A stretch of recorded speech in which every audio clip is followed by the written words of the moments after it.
18th of our talks. And on this cold evening, and I'll just say a few words before introducing Shonaleeka. I think there are many old faces I see in the audience, but there may be a few new ones.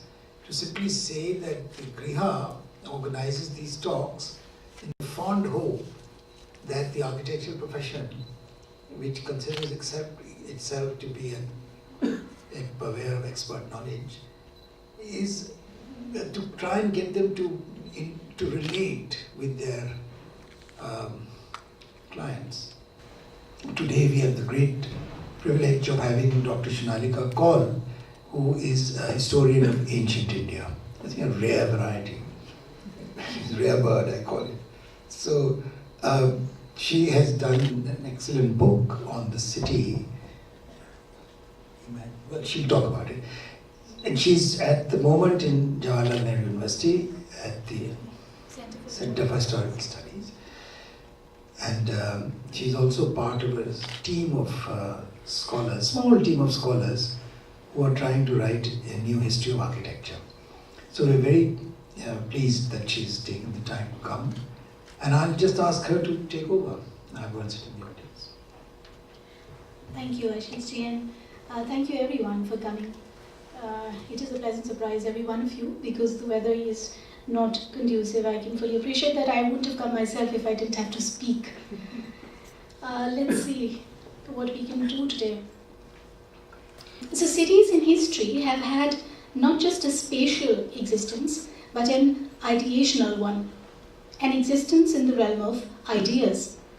They have typically gathered around themselves a host of images, notions, and associations that are arguably as material a part of the story of urbanism as the structures that delimit it on the ground. In today's talk, we journey precisely into the idea of the city. But where should we look for this idea? Where can we expect to find it for early India?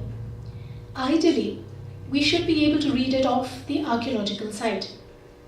But the reality is that what is called cognitive archaeology, a branch that studies meanings and mental processes through material remains, is virtually absent in this country. Similarly, scarce is what is called horizontal excavation, with its concern for recovering settlement spread and layout, the relationship between different segments of the urban space, etc.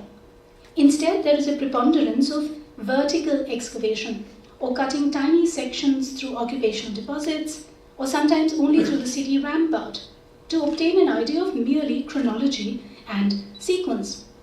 Material remains that are incidentally recovered in the process of a vertical excavation are then practically decontextualized or disembedded from their location and therefore function and value within the urban scape.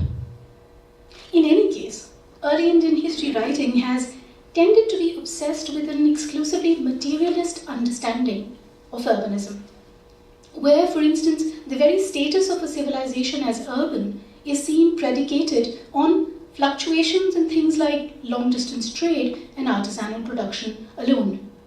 This unidimensional conception does not even begin to engage with the city as the complex cultural entity that it was and is.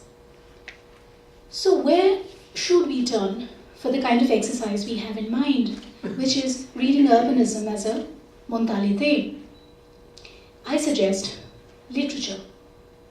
And not prescriptive literature on urban architecture and planning necessarily, which we do get from early India. It is narrative texts in Sanskrit, poetry, drama, and tales, a genre called kavya, composed across the first millennium CE. What am I talking about? Essentially, the works of the likes of Kalidasa, Shudrak, Bhasa, Dandin, the authors of the Chaturbhani. These are the texts I'm talking about, the realm of creative and narrative literature in Sanskrit. This is the corpus that I will be looking to for what I like to call ways of imagining the urban.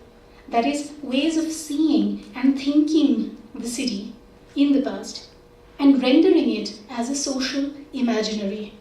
That is, a set of values, institutions, and meanings common to a particular society as perceived by a social subject, in this case, a literary culture. I argue then for the eloquence of Sanskrit literature in telling us about the cityness of the city beyond its physical contours.